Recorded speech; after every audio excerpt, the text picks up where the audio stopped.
on se déplace partout, on prend toute la place. Vous-même. Un jour, j'ai découvert que paradoxalement, la pratique des sports de combat, au lieu de renforcer la violence, ça créait du lien entre les gens, ça permettait le contrôle de soi, etc. Une grande partie de mon travail à moi consiste à aller dans les quartiers, rencontrer les jeunes, pour essayer de les ramener vers nos activités. L'objectif, c'est d'aider des personnes en difficulté, de tous âges, à lire, écrire, compter en français. Lundi, mardi, j'ai confiance, je me sens bien. C'est un bénévolat qui n'en est pas, je trouve. Parce qu'on reçoit tellement en échange. Aujourd'hui, c'est la rue aux enfants.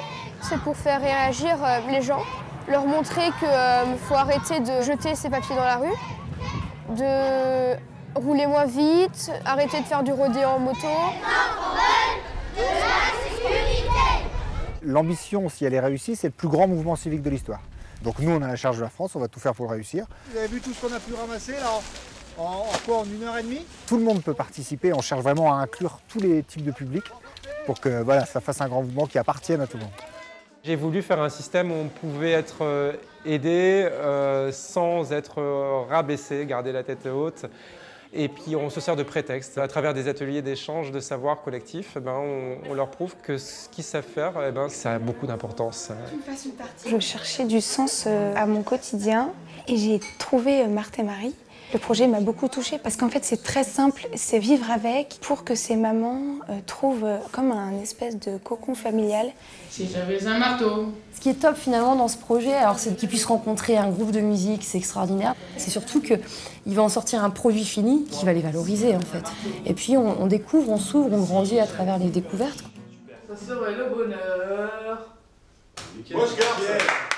Lorsque je me rends dans des compétitions handi-judo, il règne une sérénité incroyable. Des sourires, des bonjours. Ils sont tout le temps en train de vous demander comment vous allez, alors que c'est nous qui devrions leur demander à eux. C'est extraordinaire. L'objectif est toujours l'insertion. L'insertion professionnelle, mais aussi une insertion citoyenne, c'est-à-dire les faire participer. D'ailleurs ici, les bénévoles sont des gens aussi du quartier. Je donne un peu de mon temps pour l'association. Ça fonctionne bien, on a pas mal de monde.